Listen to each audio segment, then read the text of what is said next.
Chapter 4. Jen smiled on the inside when Gwen stood up for Drew. That was very kind of you to say that, Gwen. Of course we are still on for the big spaghetti. Salad and garlic bread. If we're lucky, Rogue One is at home by now, putting some of it in the oven. She looked back over to Drew. I suppose you had to watch over Gwen and your sister then. Can't ground you for that. Jen turned her gaze over to her daughter. Oh, enough moping. You were only grounded for a week.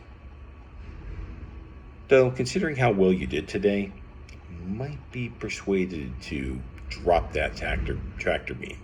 If you lose the attitude, Princess.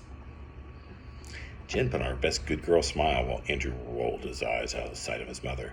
Yes, ma'am. Kids. G1R2, go clean up, and then we can leave this hive of soot and villainy.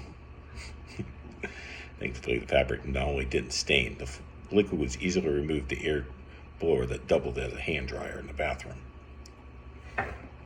Soon the quartet left Stacy's and got back in the tank of an SUV and headed to the Arlington household. It was in a modestly nice section of town. It wasn't saying much for Gotham, though. But the seats were reasonably smooth, and it looked like these townhouses were of new construction, built sometime after the last Amazonian invasion. This one had a garage that the SUV could barely fit into. The kids had to get out of the vehicle before Jen pulled it in. Inside, Andrew Arlington was already at home. He was tall and built like a brick house.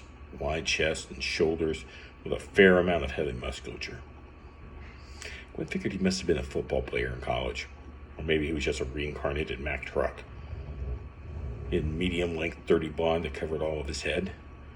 His face was shaven, though, but already you could see stubble poking its way through.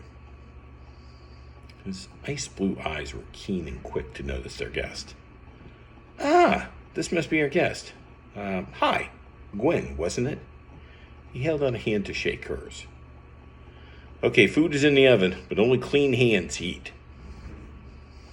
The three kids ran off to the downstairs bathroom as Jen and Andrew chatted for a moment alone. Gwen saw Drew Sr. roll his eyes a moment until he realized he had been spotted, and they gave her a brief, quick smile. Are the kids okay? Yeah, they're fine. We'll talk later. Okay.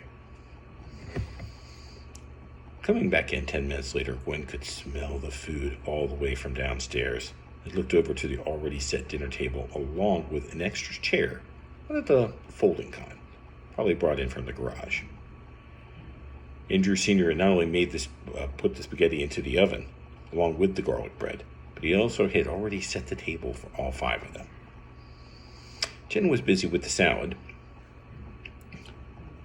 and brought the large bowl over to the table. She gave him an arch eyebrow, inquiring what brought this on. If you don't mind, they used a red tablecloth tonight, since we were having a special guest. I guess you can say that makes us Red 5?